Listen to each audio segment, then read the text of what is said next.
الحمد لله نحمده ونستعينه ونستغفره ونعوذ بالله من شرور أنفسنا ومن سيئات أعمالنا من يهده الله فلا مضل له ومن يضلل فلا هادي له ونشهد أن لا إله إلا الله وحده لا شريك له ونشهد أن سيدنا محمدا عبده ورسوله صلی اللہ علیہ وعلى آلہ وأصحابہ وأہل بیتہ وبارک وسلم تسلیما کثیرا کثیرا اما بعد قال اللہ وقال النبی صلی اللہ تعالی علیہ وسلم الشتاء وقال النبی صلی اللہ تعالی علیہ وسلم فی حدیث قدسی قال اللہ تبارک وتعالی یؤذینی ابن آدم یسب الدہر وانا الدہر اقلب اللیل والنہار او کما قال النبی صلی اللہ تعالی علیہ وسلم۔ میرے محترم عزیزوں، دوستو، بزرگوں، سردی کی آمد ہو چکی ہے اور سردیوں کا آنا، گرمیوں کا آنا اور فضا کے اندر موسموں کا تبدیل ہونا، یہ اللہ کی قدرت کے عظیم شاہکار ہیں، اللہ کی عظیم قدرت کے یہ مظاہر ہیں۔ ہر چیز کا ایک ظاہری سبب ہوتا ہے اور ایک باطنی سبب ہوتا ہے۔ ہم دیکھتے ہیں کہ گرمی کا موسم آتا ہے، مئی جون کا مہینہ آتا ہے تو اس میں گرمی کا احساس ہوتا ہے، کولر اور پنکھے نکل جاتے ہیں اور جسم سے پسینہ آنے لگتا ہے اور آدمی کو گرمی کا احساس ہونے لگتا ہے۔ یہ گرمی کا ایک ظاہری سبب ہے۔ سردی کا موسم آتا ہے، دسمبر اور نومبر کا مہینہ آتا ہے تو اس میں ٹھنڈ محسوس ہوتی ہے اور گرم کپڑے نکالے جاتے ہیں، لحاف نکالا جاتا ہے اور ایسے ہی دیگر گرم لباس نکالے جاتے ہیں کہ سردی کی آمد ہے، کہ سردی کے لیے احتیاطی تدابیر اختیار کی جاتی ہیں۔ یہ ظاہری سبب ہے۔ کسان کھیت کے اندر بیج ڈالتا ہے اور اس پر محنت کرتا ہے اور یہ ظاہری سبب ہے، اور اللہ اپنی قدرت سے اس کھیت سے غلے نکالتا ہے، اس کھیت سے اللہ تبارک و تعالیٰ، اس زمین سے اللہ تعالیٰ سبزیاں نکالتا ہے اور پھل اور پھول نکالتا ہے اور دیگر کھانے کی چیزیں نکالتا ہے۔ ایسے ہی عزیز و دوستو، سردیوں کا اور گرمیوں کا ایک ظاہری سبب ہے جو ہم دیکھتے ہیں، لیکن ایک باطنی سبب بھی ہے جس کی خبر مخبر صادق رسول اکرم صلی اللہ علیہ وسلم نے ہمیں دی۔ آپ نے فرمایا کہ جہنم نے اللہ تعالیٰ سے عرض کیا، قالت النار یا ربی اکل بعضی بعضا، اے اللہ، جہنم نے اللہ سے شکایت کری، اے اللہ، میرا بعض حصہ بعضے کو کھایا جا رہا ہے، فاذن لی اتنفس، چنانچہ آپ مجھے اجازت دیں تاکہ میں سانس لوں۔ فَأَذِنَ لَهَا بِنَفْسَيْنِ، تو اللہ تبارک و تعالیٰ نے جہنم کو 2 سانسیں لینے کی اجازت دی، نفس فی الشتاء و نفس فی الصیف۔ آپ نے فرمایا کہ ایک سانس وہ سردی کے موسم میں لیتی ہے اور ایک سانس وہ گرمی کے موسم میں لیتی ہے۔ فَمَا وَجَدْتُم مِّنْ حَرٍّ أَوْ حَرُورٍ فَمِن نَفْسِ جہنم۔ حضور نے فرمایا چنانچہ تم گرمی کے موسم میں جو گرمی محسوس کرتے ہو، تمہیں جو گرمی کا احساس ہوتا ہے وہ جہنم کے سانس لینے کی وجہ سے ہے، اور سردی کے موسم میں تم جو ٹھنڈک کا احساس کرتے ہو اور تم سردی محسوس کرتے ہو، آپ نے فرمایا کہ وہ جہنم کے سانس لینے کی وجہ سے۔ چنانچہ جس طرح ہم موسم سرما میں سردی سے بچنے کے لیے گرم کپڑے استعمال کرتے ہیں اور احتیاطی تدابیر اختیار کرتے ہیں، گرمی کے موسم میں گرمی کی تپش سے اور گرمی کے موسم میں گرمی کے لو کے تھپیڑوں سے بچنے کے لیے احتیاطی تدابیر اختیار کرتے ہیں۔ ایسے ہی میرے عزیز و دوستو، ہمیں چاہیے کہ ہم آخرت میں شدت کی سردی اور شدت کی گرمی سے بچنے کے لیے اور آخرت میں سردی اور گرمی کے عذاب سے بچنے کے لیے ہم وہ اعمال اختیار کریں، ہم ان اسباب اور وسائل کو اختیار کریں جن اعمال کا ہمیں کرنے کا حکم شریعت نے ہمیں دیا ہے، اور جن چیزوں کے کرنے کا ہمیں حکم دیا گیا ہے ان اعمال کو اختیار کریں، اور جن باتوں سے منع کیا گیا ہے ان باتوں سے بچیں۔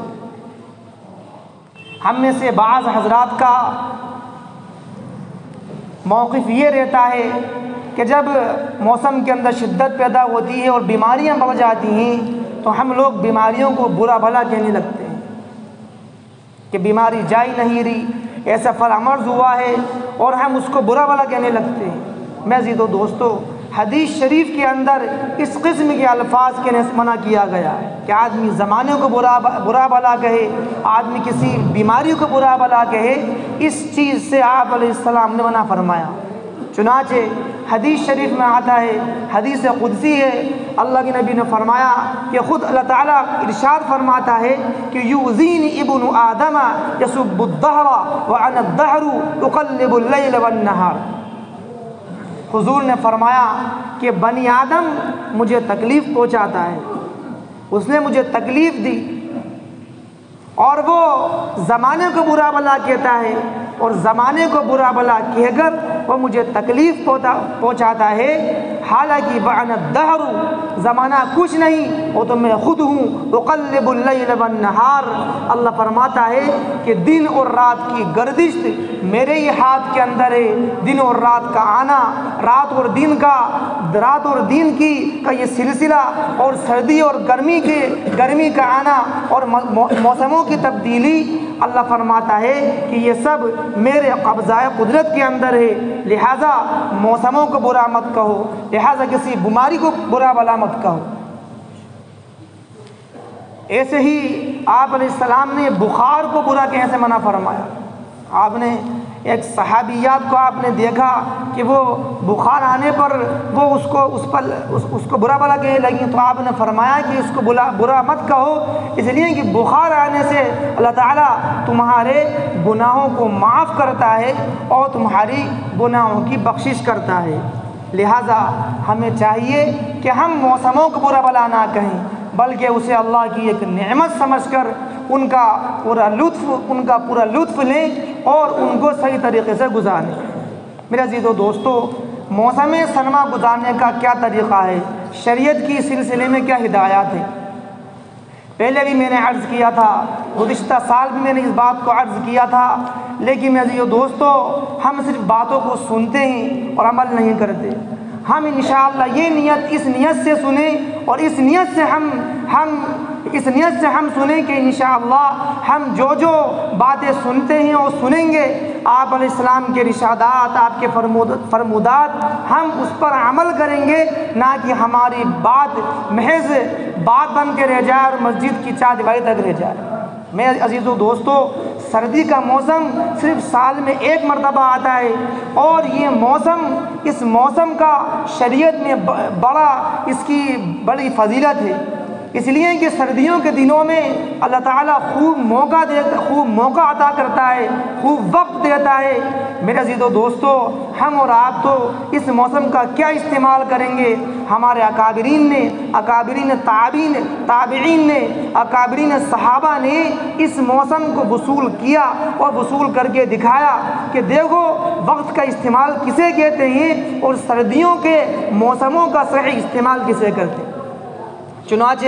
حدیث شریف میں آتا ہے، فرمایا آپ علیہ السلام نے، الشتاء غنیمت الباردین۔ آپ اسلام نے فرمایا کہ سردی کا موسم یہ غنیمت کا موسم ہے۔ فرمایا قصر نہارہ فصاما۔ آپ اسلام نے فرمایا کہ گرمی کا موسم، سردی کے موسم میں دن چھوٹے ہوتے ہیں، چنانچہ مومن ان میں روزہ رکھتا ہے۔ بطالا لیلہ فناما، اور فرمایا کہ اس موسم میں راتیں لمبی ہوتی ہیں تو مومن وہ اس میں قیام کرتا ہے اور اس میں نمازیں پڑھتا ہے۔ اور ایک جگہ فرمایا الشتاء فی الصوم الغنیمۃ الباردین، کہ سردی میں روزہ رکھنا یہ ٹھنڈی غنیمت ہے، یعنی ایسا ثواب ہے جو آدمی مفت میں حاصل کر سکتا ہے۔ جس طریقے سے بغیر کسی جنگ کے، بغیر کسی لڑے اگر کوئی مال مل جائے اس کو غنیمت کہا جاتا ہے، ایسے ہی اللہ کے نبی نے فرمایا کہ یہ موسم ایسا ہے کہ اس میں بغیر کسی مشقت کے، بغیر کسی تھکان کے انسان اجر عظیم کا مستحق ہو جاتا ہے، اور اللہ تعالیٰ اسے معمولی محنت کرنے پر اللہ اسے بڑا اجر عطا فرماتا ہے۔ چنانچہ فرمایا کہ اس موسم میں دن چھوٹے ہوتے ہیں تو مومن روزے رکھتا ہے، اور راتیں لمبی ہوتی ہیں تو وہ اس میں قیام کرتا ہے۔ اب ہم خود اندازہ کر لیں کہ کتنا ہمیں موقع ملتا ہے ان ایام کے اندر کہ عشاء کی نماز 7:30 بجے ہو جاتی ہے۔ فرض کر لیں اگر آدھا گھنٹہ، پون گھنٹہ، 1 گھنٹہ بھی اگر ہم مان کے چلیں تو 8:15 ساڑھے 8 بجے سے لے کر اور فجر کی نماز 6:20 پر ہو رہی ہے، کتنا طویل وقفہ ہمیں ملتا ہے۔ سونے کے لیے 7 گھنٹے 6 گھنٹے کافی، ہمارا اتنا بڑا وقت یہ کہاں جا رہا ہے؟ میں عزیزو دوستو، ہم میں سے ہر ایک اپنا محاسبہ کرے اور اپنے وقت کی قدر کو جانے۔ فرمایا اللہ کے نبی نے کہ نعمتان مغبون فیہما کثیر من الناس، کہ 2 نعمتیں ایسی ہیں کہ ان میں اکثر لوگ غفلت پڑے ہوئے ہیں، بے پرواہی میں پڑے ہوئے ہیں۔ ایک نعمت فراغت کی ہے، ایک نعمت صحت کی ہے۔ ہمیں فراغت کا موقع ہے، ہم اپنے کام کاج سے فارغ ہیں، تو کیوں نہ اچھا ہو ہم ان اوقات کو اللہ کی عبادات میں صرف کریں، اپنا معمول بنائیں، نظام الاوقات بنا کر کم سے کم 1.5 گھنٹہ 2 گھنٹہ ہم کچھ سیکھنے سکھانے میں لگائیں، ہم قرآن سیکھنے میں لگائیں، عبادات کے اندر لگائیں، تاکہ ہمارے یہ دن وصول ہو جائیں۔ اگر ہم اپنے اوقات کو صحیح استعمال کریں گے تو ان کا اجر ملے گا، اور اگر میرے عزیزو دوستو صحیح استعمال نہیں کیا تو شیطان ساتھ لگا ہوا ہے، موبائل ساتھ لگا ہوا ہے، برے دوست ساتھ لگے ہوئے ہیں۔ فرمایا اللہ کے نبی نے الرجل علی دین خلیلہ، کہ آدمی اپنے دوست کے دین پر رہتا ہے۔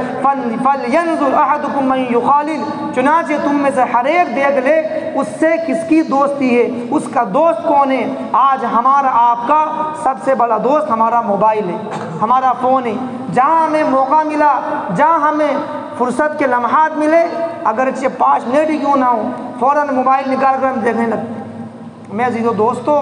ہم اس وقت کو غنیمت جانیں، ہم اس موسم کو غنیمت جانیں، اور اس موسم کو پورا وصول کرنے کی کوشش کریں۔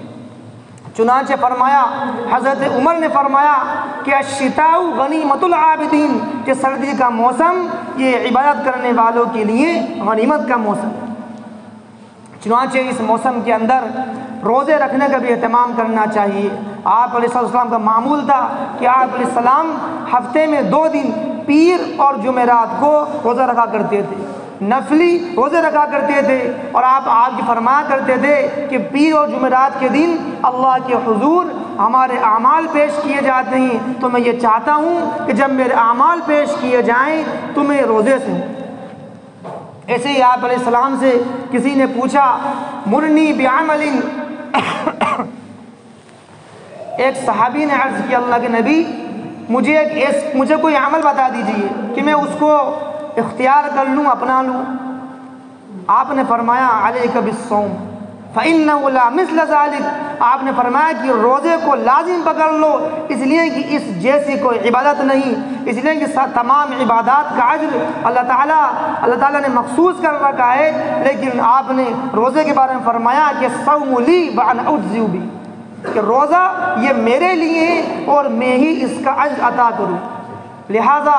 موقع اچھا ہے، اس کو غنیمت جانیں۔ جس کے رمضان کے روزے قضا چل رہے ہوں وہ ان ایام کے اندر، چونکہ دن چھوٹے ہوتے ہیں، اپنے قضا روزوں کو کریں۔ اگر کوئی قضا عمری کے روزے نہیں ہیں تو نفلی روزے رکھنے کا اہتمام کریں، ہفتے میں 1 دن روزہ رکھیں، اللہ مزید توفیق دے ہفتے میں 2 دن روزے رکھیں، پیر اور جمعرات کا روزہ رکھیں۔ ایسے ہی آپ اسلام معمول تھا کہ آپ علیہ السلام چاند کی تاریخ کی 13 14 اور 15 کو بھی آپ علیہ السلام نفلی روزے لگا کرتے تھے، جسے ایام 20 کہا جاتا ہے۔ لہٰذا اللہ اگر کو توفیق دے اور اللہ اگر موقع دے تو ان روزوں کو بھی رکھنا چاہیے۔ ایسے ہی عزیزو دوستو، ایک دوسری عبادت ان ایام کی اور راتوں کے قیام کی، فرمایا آپ علیہ السلام نے الا ادلکم بعمل، کیا میں تمہیں ایسے عمل نہ بتاؤں جن کے ذریعے اللہ تعالیٰ تمہارے گناہوں کو معاف کرے، ویرفع بہ الدرجات، اور تمہارے درجات کو اللہ بلند کرے۔ صحابہ نے کہا کیوں نہیں، ضرور بتائیں۔ آپ نے فرمایا، حضور السلام نے 3 چیزیں ارشاد فرمائیں۔ فرمایا نمبر 1 اسباغ الوضوء علی المکارہ، فرمایا ناگواری کے حالات میں، سردی کے حالات میں، گرمی کے موسم میں، ناگواری کے عالم میں، مشقت اور ناگواری کے عالم میں کامل ترین وضو کرنا۔ وکثرۃ الخطی الی المساجد، اور فرمایا کثرت سے قدموں کو مساجد طرف بڑھانا۔ اور یہ چیز فرمائی آپ نے وانتظار الصلاۃ بعد الصلاۃ، کہ ایک نماز کے بعد دوسری نماز کے لیے انتظار میں بیٹھنا۔ حضور نے فرمایا کہ یہ وہ اعمال ہیں کہ جن اعمال کی وجہ سے اللہ تبارک و تعالی گناہوں کو معاف کرتے ہیں، بخشش کے فیصلے کرتے ہیں، اور اللہ تعالی درجات کو بلند کرتے ہیں۔ سردی کا موسم ہے، اٹھنا مشکل ہے، لیکن آدمی اپنے آپ پر جبر کر کے اور اپنے آپ کو مشقت میں ڈال کر آدمی وضو کرے، اور وضو کر کے اللہ توفیق دے تو تہجد کی 2 رکعت پڑھے، اللہ تعالیٰ اس سے خوش ہوتا ہے اور اللہ تعالیٰ بے پناہ اجر عطا فرماتا ہے۔ میں عزیزو دوستو، تہجد کی نماز تو وہ نماز ہے کہ جس نماز کے پڑھنے کا حکم اللہ تعالیٰ نے اپنے نبی کو دیا۔ قرآن کریم میں اللہ نے فرمایا یا ایھا المزمل قم اللیل الا قلیلا نصفہ او انقص منہ قلیلا او زد علیہ ورتل القرآن ترتیلا، کہ اے مزمل، آپ نے فرمایا، اللہ نے فرمایا اے اللہ کے نبی، آپ رات میں کھڑے ہوئیے اور آدھی رات یا اس سے کم یا اس سے زیادہ جتنا آپ کو اللہ توفیق دے اٹھ کر کھڑے ہوئیے اور اٹھ کر اللہ کے سامنے گریہ گزاری کریے، اور جتنا اللہ میسر آپ کو کرے آپ قرآن کریم اس میں پڑھا کیجئے۔ چنانچہ حدیث میں آتا ہے کہ آپ علیہ الصلوۃ والسلام پر اور صحابہ کرام پر ابتدائی ایام کے اندر اور تقریباً 1 سال تک تہجد کی نماز فرض رہی، اور بعد کے صحابہ تابعین تبع تابعین کے دور کے اندر بھی یہ صلحاء کا اور اللہ والوں کا طریقہ کار رہا ہے۔ اس لیے میرے عزیزو دوستو، اگر اللہ تعالیٰ توفیق دے تو رات میں اٹھ کر ہم 2 رکعت پڑھ کر اللہ سے مانگیں، اپنے لیے مانگیں، اپنے خاندان والوں کے لیے مانگیں، اور پوری امت کے لیے مانگیں۔ آج جو مسلمانوں پر جو حالات ہیں، عالم اسلام پر جو حالات ہیں، آج ہم ان کے لیے مانگیں تاکہ اللہ تعالیٰ اپنی خصوصی رحمتوں کا نزول فرمائے۔ آخری بات عرض کر دوں، ایسے میں عزیزو دوستو، سردی کے موسم میں اللہ تعالیٰ نے، اللہ کے نبی نے ہمیں یہ بھی ارشاد فرمایا کہ غریبوں کا خیال رکھا جائے، مفلسوں کا خیال رکھا جائے، ایسے افراد جن کے پاس پہننے کے لیے کپڑے نہیں، یا جن کے پاس سردی سے بچنے کے لیے گرم لباس نہیں، شال نہیں، لحاف نہیں، گرم کپڑے نہیں، ان کا بھی جو ہے لحاظ رکھا جائے اور ان کا خیال کیا جائے، یہ بھی ہماری ذمہ داری ہے۔ چنانچہ فرمایا اللہ کے نبی نے حدیث شریف کے اندر کہ جو مسلمان کسی مسلمان کو کپڑا پہنائے گا تو اللہ تبارک و تعالیٰ اسے قیامت کے دن جنت کا لباس پہنائیں گے۔ لہذا ہم میں سے ہر ایک اس بات کی کوشش کرے، وہ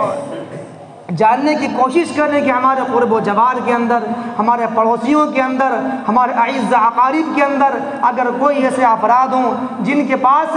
سردی سے بچنے کے لیے گرم کپڑے نہیں ہوں، ایسے ہی گرم لباس نہیں ہوں، تو ہم اپنی استطاعت کے بقدر، اپنی حیثیت کے مطابق ہم ان کی امداد کریں۔ اللہ تعالیٰ مجھے بھی اور آپ کو بھی سردیوں کے ایام کو پورا وصول کرنے کی توفیق عطا فرمائے، اور ان کے دنوں کو اور ان کے راتوں میں خوب عبادت کرنے کی توفیق عطا فرمائے۔ وآخر دعوانا ان الحمد للہ رب العالمین۔